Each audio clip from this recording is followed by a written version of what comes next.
पढ़ने जा रहे हैं केमिस्ट्री का यूनिट 16 यानी कि केमिस्ट्री इन एवरीडे लाइफ, दैनिक जीवन में रसायन।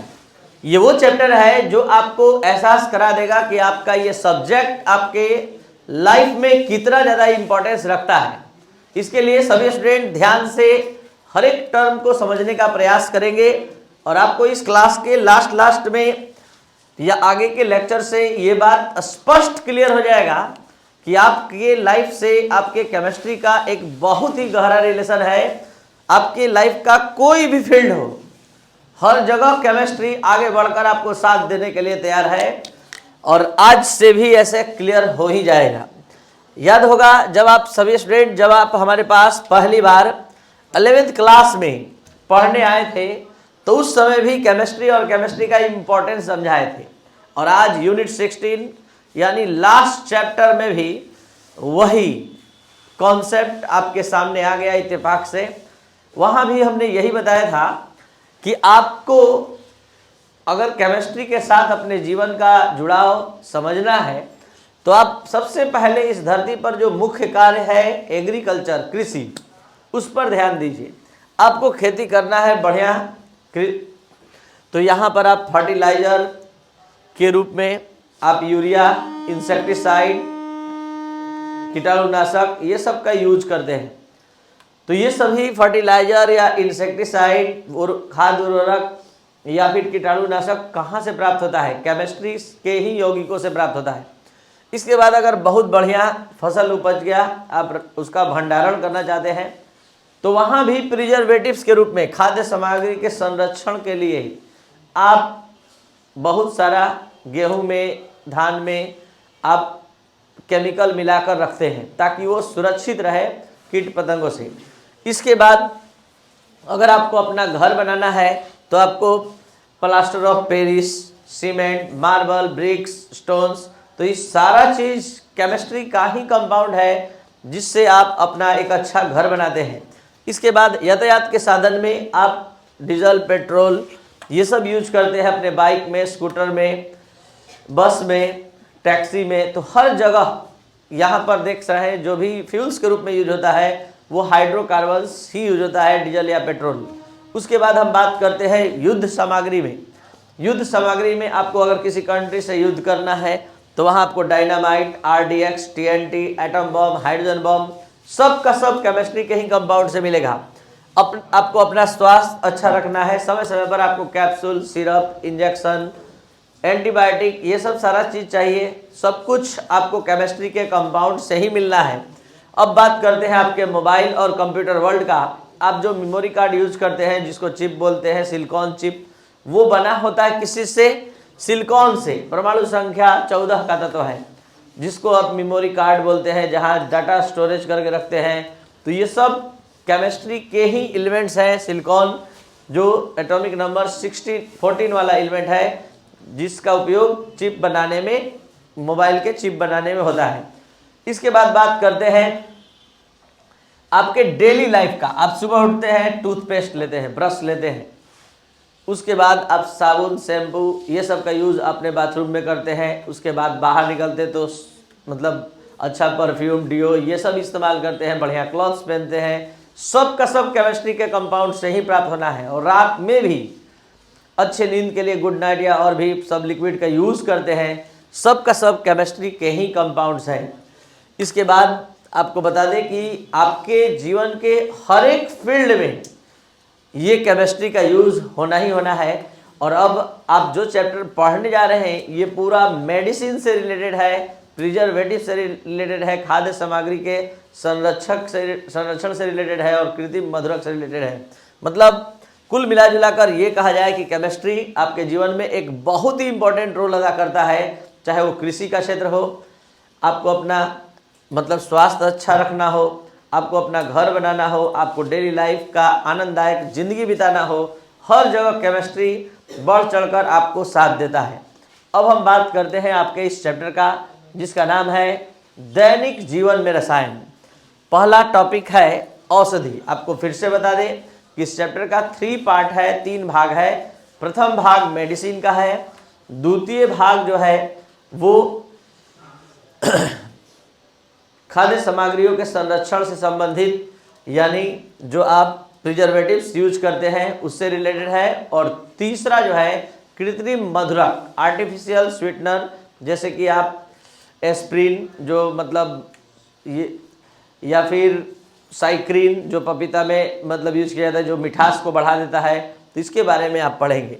तो चलते हैं सबसे पहले इस चैप्टर का प्रथम भाग, औषधि, मेडिसिन, ड्रग्स। ऐसे भी आप औषधि के बारे में क्या सोच रखते हैं, यही ना कि वे सभी पदार्थ जो दर्द निवारण में या फिर कोई भी बीमारी को दूर करने में या सूक्ष्म जीवों के वृद्धि को रोकने में काम में आते हैं, औषधि कहलाते हैं। तो ये वे रासायनिक पदार्थ हैं जो मानव शरीर या जंतुओं के रोग की चिकित्सा या दर्द निवारण में सहायक होते हैं, कहलाते हैं औषधियाँ। इसके बाद दूसरा नेक्स्ट टर्म आता है एंटीसेप्टिक। तो आपको बता दें, एंटीसेप्टिक और डिसइंफेक्टेंट, प्रतिरोधी और विषसंक्रामक क्या होता है, इस दोनों का काम सूक्ष्म जीवों की वृद्धि को रोकना है। लेकिन एक का यूज हम लोग अपने बॉडी पर करते हैं और दूसरा केवल फर्श और टॉयलेट क्लीनर के रूप में करते हैं। तो जरा ध्यान से समझेंगे एंटीसेप्टिक क्या होता है। ऐसे मतलब बचपन से और एंटीसेप्टिक मतलब बोरोलिन या बोरोप्लस ये सब यूज करते हैं। तो इसका यूज क्या है, इसका यूज है सूक्ष्म जीवों के वृद्धि को रोक देना, मतलब जो सूक्ष्म जीवों की वृद्धि को रोकता है एंटीसेप्टिक कहलाता है। डिटॉल, जैसे बिथिनॉल, ये सब साबुन में ये सब लिटिल अमाउंट मतलब बहुत कम मात्रा में होते हैं, ताकि आप सूक्ष्म जीवों की वृद्धि मतलब आपके बॉडी पर अगर कहीं हो रहा है तो रुक जाए। इसके बाद मिथिलीन ब्लू, ये सब मतलब एंटीसेप्टिक के रूप में यूज होता है। नेक्स्ट बात करते हैं प्रतिसंक्रामक और विषसंक्रामक का। हमने अभी बताया कि एक एंटीसेप्टिक होता है, एक डिसइंफेक्टेंट होता है। एंटीसेप्टिक का यूज आप बॉडी पे कर सकते हैं, बॉडी पर कर सकते हैं, लेकिन डिसइंफेक्टेंट का यूज नहीं कर सकते हैं, जबकि दोनों चीज एक ही चीज से बनता है, फिनॉल से। लेकिन 1% फिनॉल का सॉल्यूशन होता है तो वो होता है डिसइंफेक्टेंट, और 0.2% होता है, मतलब 100 ml वाटर में अगर 1 ml रहेगा तो वो होगा क्या, प्रतिसंक्रामक। उसका यूज केवल आप फर्श के साफ सफाई में कर सकते हैं, टॉयलेट क्लीनर के रूप में कर सकते हैं, इंस्ट्रूमेंट के साफ सफाई में कर सकते हैं। लेकिन 0.2% होगा तो आप उसका यूज अपने बॉडी पर भी कर सकते हैं, जो सूक्ष्म जीवों की वृद्धि को रोक देता है। तो ऐसे रासायनिक पदार्थ जो सूक्ष्म जीवों की वृद्धि को पूर्ण रूप से नष्ट कर देता है, रोक देता है, उसको प्रतिसंक्रामक कहते हैं, जो डिसइंफेक्टेंट कहलाते हैं। जैसे आप घर में जो फिनाइल यूज करते हैं वो डिसइंफेक्टेंट होता है, जो फिनाइल बोलते हैं वास्तव में फिनॉल होता है। ये जीवित उत्तक के लिए विषैले होते हैं और ये फर्श, शौचालय उपकरण, कपड़ों और को कीटाणु रहित करते हैं।